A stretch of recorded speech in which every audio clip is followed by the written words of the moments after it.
Bienvenidos a Compendio Legal RD. Soy una servidora de Arnetti Lugo, acompañada, como siempre, todas las semanas con Fabricio Geraldino Ballester, en donde hablamos de temas vinculados al derecho, aspecto social, emprendimiento en esta segunda temporada. Buenas tardes, Fabricio, ¿cómo te sientes? Buenas tardes, Arnetti. Gracias a Dios estamos bien y espero que todos los que nos están viendo y escuchando también estén muy bien. Así es, muchos temas que analizar y ponderar, siempre en el ámbito social, político, deportivo, hay muchos temas por donde cortar y de eso se trata, de analizar específicamente aquello que sea relevante para la audiencia desde diferentes perspectivas. Por ejemplo, la situación que se está viendo ahora mismo con Daniel Ortega a propósito de las elecciones, que se entiende que hay una cacería en función de aquellos posibles candidatos que están siendo perseguidos políticamente. Bueno, hay que recordar que las últimas elecciones ganadas por él, ganadas entre comillas por él y su esposa Rosario Murillo, la vicepresidenta, la esposa de Daniel Ortega, en las elecciones pasadas ocurrió exactamente lo mismo.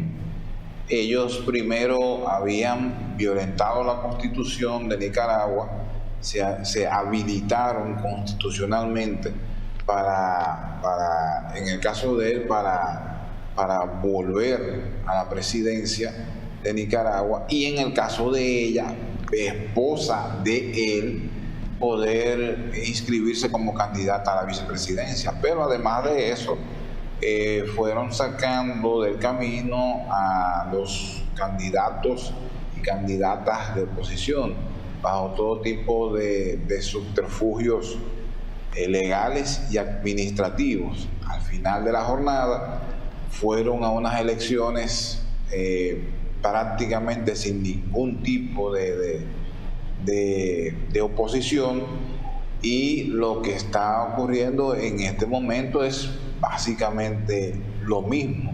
El mismo esquema. El mismo esquema. Se está sacando de circulación a todo lo que huela oposición o candidato de la oposición o candidata de la oposición. Se está sacando del camino, se le está sometiendo a la acción de la justicia, se le están fabricando expedientes y bueno, la verdad es que no se ve nada bien la situación en Nicaragua. Incluso el gobierno nicaragüense está suprimiendo de ciertas maneras algunos medios de comunicación que no son del agrado del régimen. Es decir, que en ese sentido está limitando la libertad de expresión y específicamente la prensa para que informe sobre todo lo que está aconteciendo. Esa parte de lo relativo a los subterfugios legales que se pudiera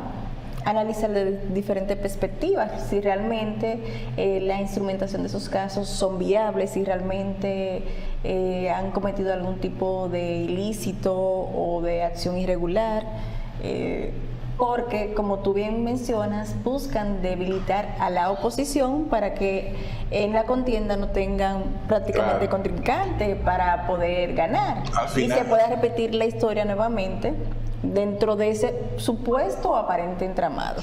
Al final de la jornada, lo que estaría ocurriendo es que el gobierno va a buscar a un vamos a decir, a un elemento, a una persona de bajo perfil que se haga pasar por candidato o candidata, y ahí se va a decir, bueno, vamos a elecciones. Hubo unas elecciones, hubo tantos candidatos y el pueblo mayoritariamente votó otra vez ahora por bien, Daniel Fabricio, Ortega. Pero tú sabes que viendo la situación de Nicaragua, es algo que se replica no solamente en Nicaragua, sino lo hemos visto en otros países. En Venezuela. Específicamente, o sea que Nicaragua no sería la excepción, sino que es una réplica en función al contexto de las elecciones y y los votos como tal para poderse quedar o para poder ganar la presidencia se replica en diferentes Latinoamérica, o sea, en sentido general. En el caso venezolano, la estrategia, aunque tiene cosas muy similares, pero cosas diferentes también.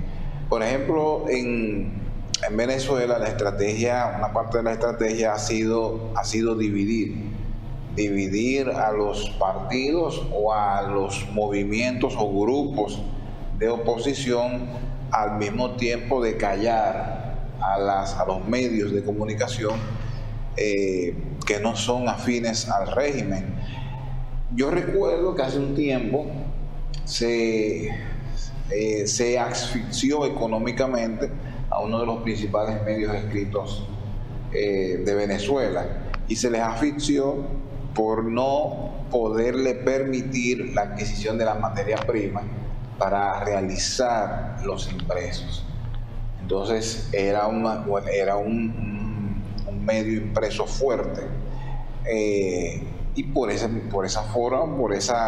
mecanismo tuvieron que salir, por lo menos momentáneamente tuvieron que salir del mercado, aunque posteriormente se han mantenido a través de los medios digitales. Pero en un principio fue un golpe fuerte para ese medio de prensa, y ese es uno de los mecanismos que utilizan estos gobiernos dictatoriales. Sí, también hubo algún tipo de situación con lo relativo al Internet en algunas ciudades de Venezuela, que se le limitaba el acceso, tenían ciertas situaciones, pero como tú bien manifiestas, debilitar a las oposiciones, a los partidos opositores, es una buena estrategia porque no tienen recursos y porque al estar debilitado nadie sigue al débil. Claro. Ahora, yo no sé, a veces uno se cuestiona la razón de ser de ciertos organismos multilaterales. En el caso de la Organización de Estados Americanos, la OEA, es cierto que existe el principio de la autodeterminación. Eso es cierto. Tú tienes que tener el derecho de determinar lo que tú quieres en tu país. Perfecto, nadie tiene que meterse en eso. Pero cuando vemos acciones repetitivas como estas de la dictadura de Daniel Ortega, entonces la autodeterminación llega hasta un límite, porque es evidente que se está utilizando el poder económico que deja la presidencia, el gobierno de un país, en contra de los intereses de la colectividad en sentido general. Definitivamente, Fabricio.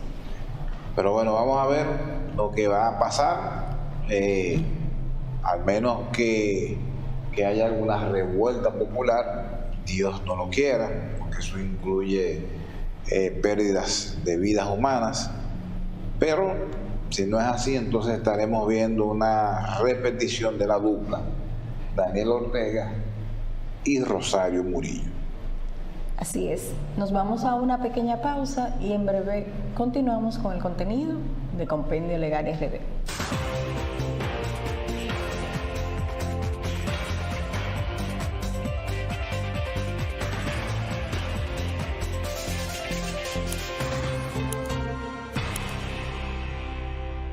Bien, retornamos con más de Compendio Legal RD, y uno de los temas que debemos hablar es el de el ex gobernador, bueno, todavía gobernador del estado de Nueva York, Andrew Cuomo, pero gobernador renunciante debido a las múltiples acusaciones relacionadas con acoso sexual de diferentes mujeres, pero también acusaciones de índole políticas y administrativas. Cuomo se vio precisado a renunciar en esta semana a su cargo de gobernador, alegando él su inocencia, pero al mismo tiempo indicando que iba a ser muy difícil para la ciudad, para el estado de Nueva York, que él estuviese enfrentando una situación, un juicio político,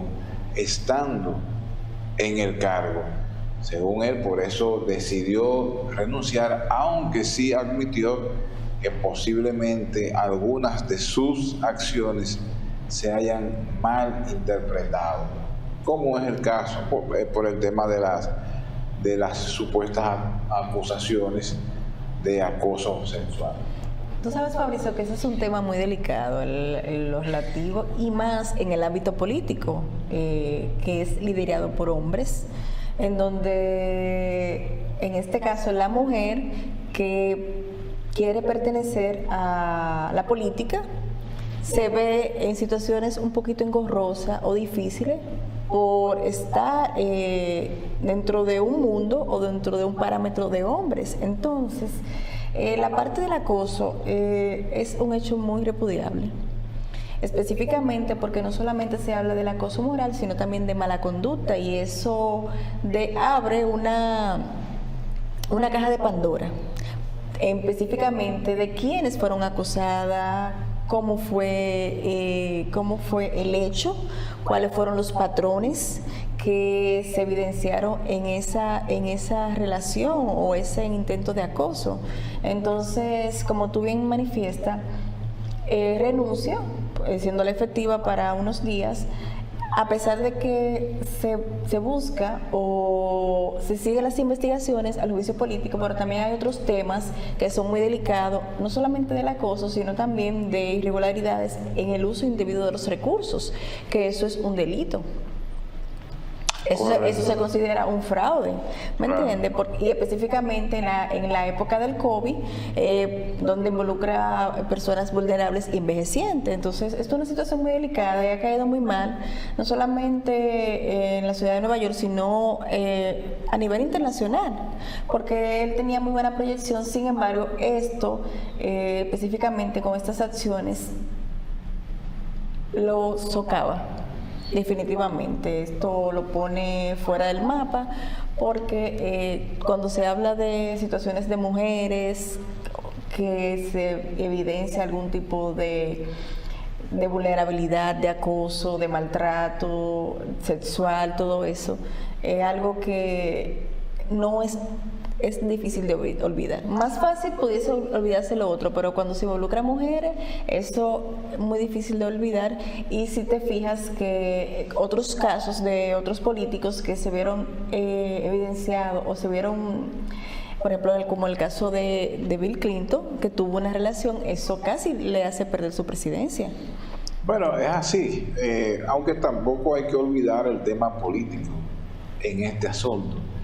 Este hombre, Andrew Cuomo, demócrata, estaba, hasta el año pasado estaba muy bien parado políticamente y era una de las figuras que se entendía iba a ser uno de los precandidatos presidenciales.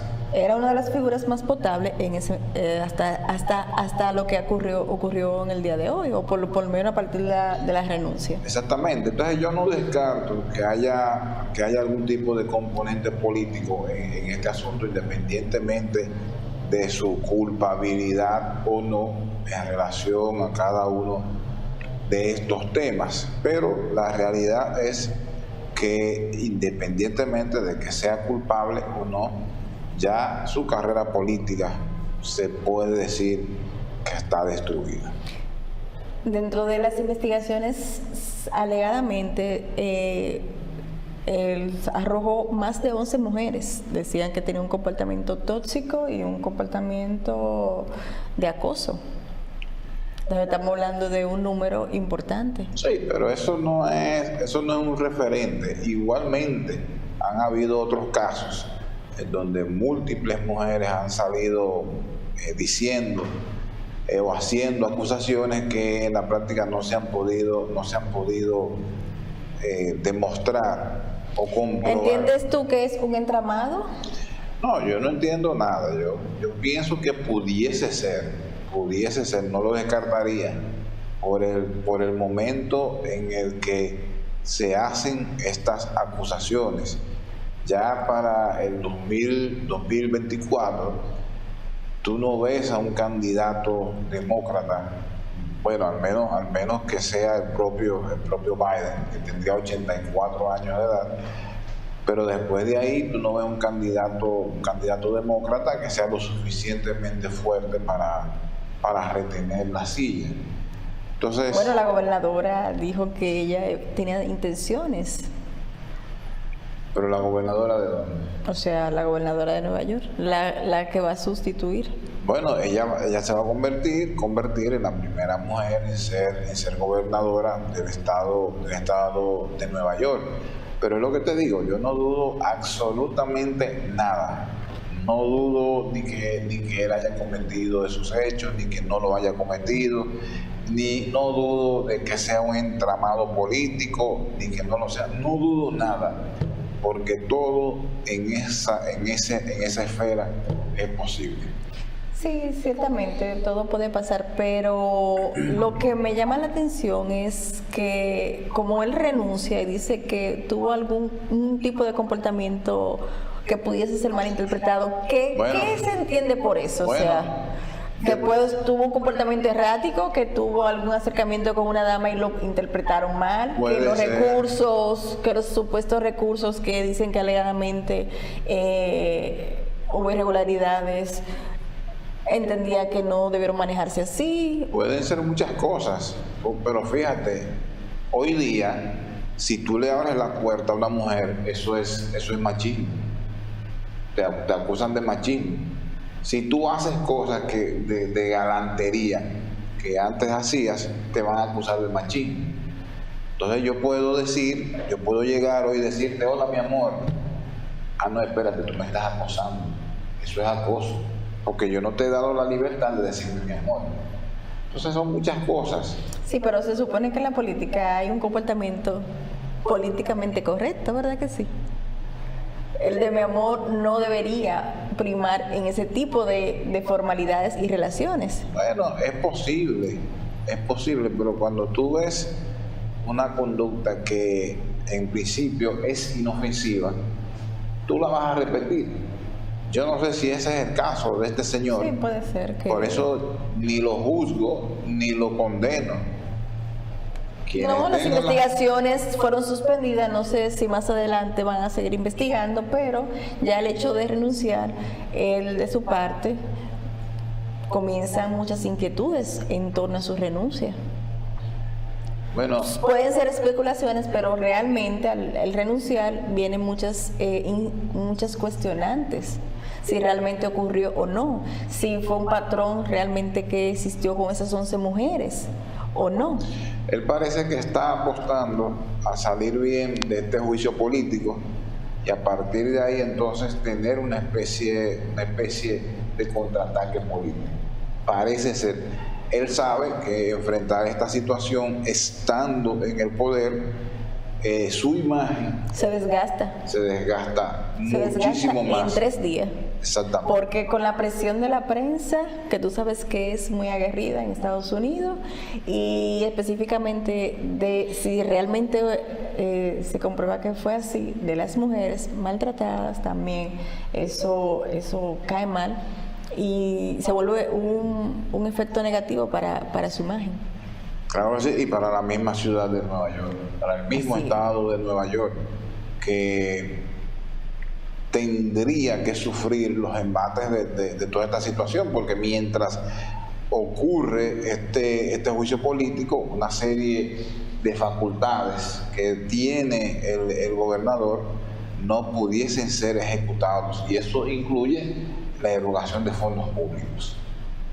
O sea que se vería perjudicado para específicamente en aspecto económico. Exacto.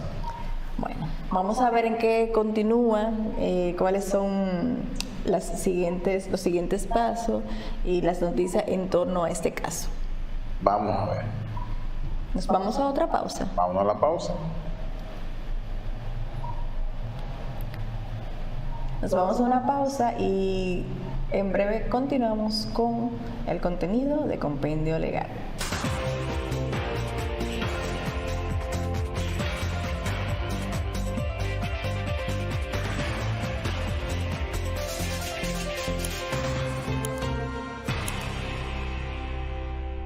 Bien, continuamos con el contenido de compendio legal. Tú sabes, Fabricio, que Proconsumidor, que es el organismo que se encarga de proteger, documentar, educar a los consumidores y a los proveedores, específicamente en la venta, en lo relativo a la publicidad engañosa, han crecido significativamente y orientan a todo consumidor que pudiese ser objeto de algún tipo de engaño, algún tipo de compra con algún desperfecto, específicamente electrodomésticos, etcétera. Y también en lo relativo a algún servicio de línea, de un internet, un teléfono. Sí. Las garantías que deben tener los consumidores. Las garantías que deben tener y los derechos que tienen los consumidores, y ha hecho una campaña durante muchos años, una labor, orientando al consumidor de cuáles son sus derechos y cuáles son sus obligaciones, de qué es competencia y de qué no de este órgano. Y siempre en relación a esta institución se generan muchas controversias y muchas interpretaciones y muchas sentencias han salido en postura respecto a esta institución como ente reguladora. Tú sabes también que hace como 2 años también comenzaron a informar sobre las ventas de inmuebles, es decir, las constructoras y aquellos que hacen negocios con constructora en cuanto a los vicios ocultos, en cuanto al tiempo de entrega, la publicidad engañosa, que también se daba con muchas constructoras que no estaban reguladas, vendían un supuesto apartamento y no tenían ni siquiera los planos, todo eso. Bueno, ¿dónde viene ahora el tema de Proconsumidor? Bueno, en relación a la facultad sancionadora.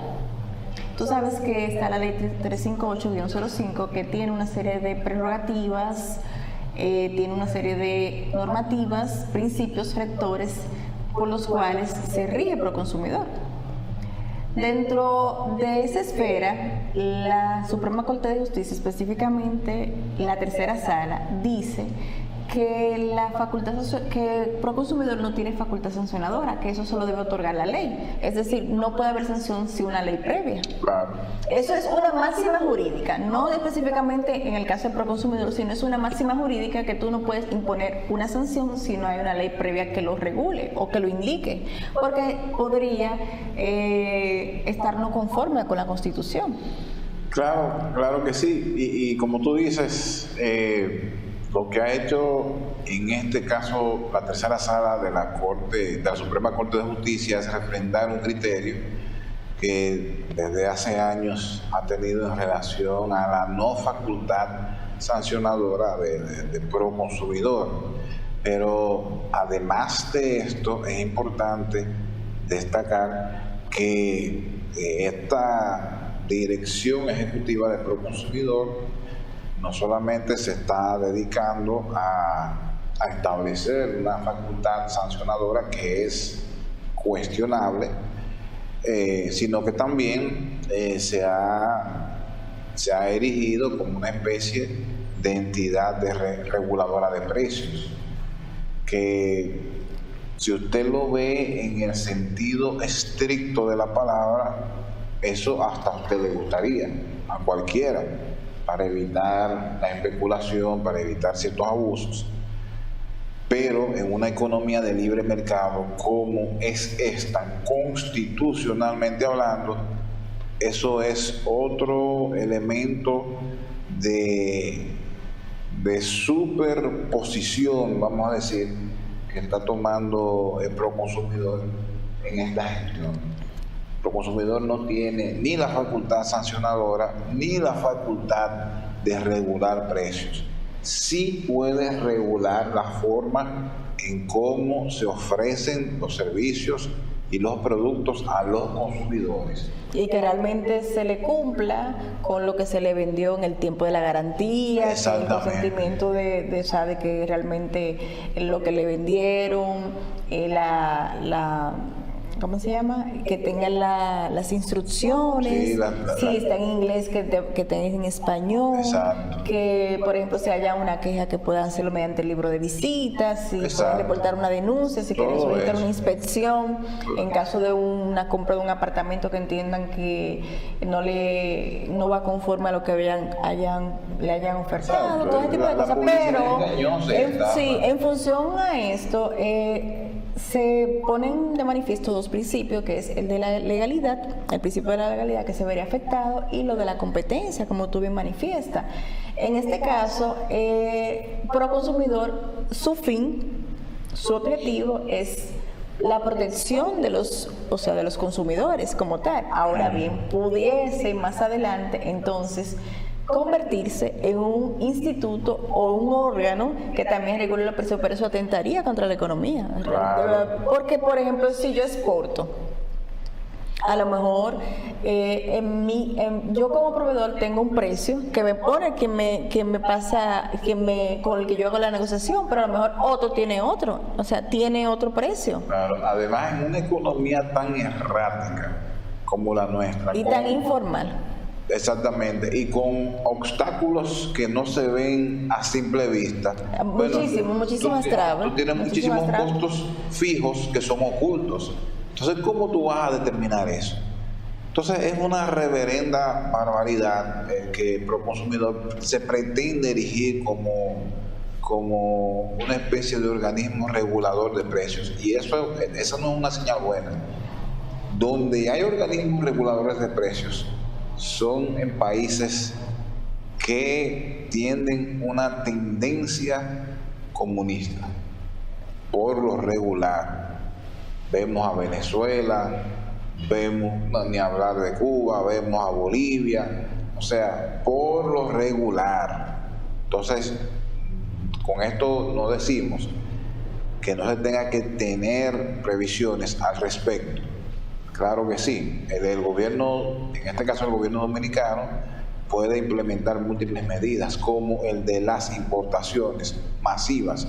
Si hay una situación con un producto determinado, bueno, se autoriza las importaciones masivas a los fines de que los precios de esos productos necesariamente tengan que bajar, pero nunca se debe apostar a la regulación de precios. Si usted tiene un producto que tiene mayor calidad que otro, que a lo mejor es igual al suyo, usted tiene el derecho de venderlo a como usted le dé su regaladísima gana. Y tú sabes, Fabricio, que ese era el día a día de los casos, específicamente en Proconsumidor, por lo relativo que el debate jurídico, si es o no, si tiene facultad no sancionadora, y por ejemplo, en el día a día, en el tribunal, los casos, la sentencia, ¿cuál es el alcance? ¿Cuál es la facultad? ¿Cuál es la ejecución? O sea, ¿cuál es la facultad sancionadora como tal? Claro. Entonces, eso creaba muchas situaciones y hasta confusiones de los mismos proveedores. Decían, pero ¿y por qué de tal manera? Si yo exporto tal cosa o si yo compro esto, o sea, entonces me están limitando como mis derechos. Claro. Pero eso es una situación difícil. Y a propósito de la facultad sancionadora, el director de Proconsumidor, Eddie Alcántara, dice que a propósito de la sentencia emitida por la tercera sala de la Suprema Corte de Justicia, él iniciará una serie de acciones legales. ¿Con el objetivo de qué, Fabricio? Bueno, de demostrar que él tiene la facultad legal, o sea, que la institución tiene la facultad legal para sancionar los negocios. Bueno, me imagino que someterá un recurso de revisión ante la Suprema Corte de Justicia. Posteriormente se irá al Tribunal Constitucional, pero la verdad es que no le veo muchos argumentos. En fin, la ley lo que deja muy claramente establecido es que Proconsumidor es un ente relativamente regulador de las formas, de las maneras en que se vendan los productos y servicios, y sí puede instrumentar expedientes a los fines de que sean sancionados por los tribunales. pero no imponer la ley. Instrumentar y sancionar. No. Que era lo que estaba pasando. Exactamente. Entonces eso estaba creando muchas situaciones y conflictos legales entre la parte ordinaria y ellos como la parte administrativa.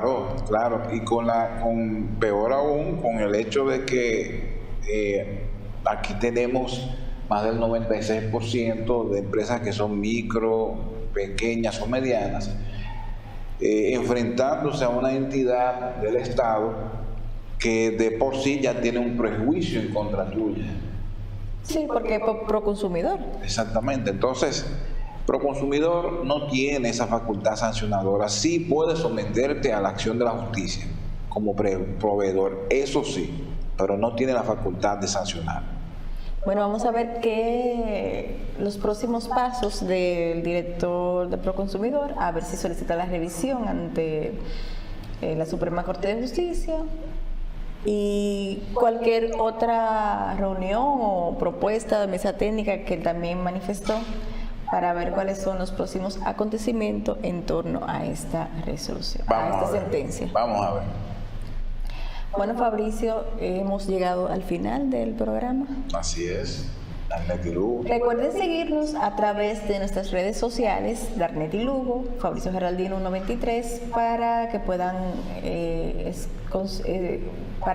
recuerden seguirnos a través de nuestras redes, Fabricio Geraldino 193, Darnet y Lugo, a través también de nuestro canal de YouTube, Compendio Legal RD, suscribirse, darle a la campanita para que puedan ver el contenido cada vez que se suba a la plataforma y que estén enterados de todo lo que acontece, de todo lo que sucede en el ámbito jurídico, de emprendimiento, deportivo y social en esta temporada que amplia los contenidos para ustedes. Desde nuestra parte ha sido todo. Nos vemos la semana próxima, Dios mediante. Bye bye.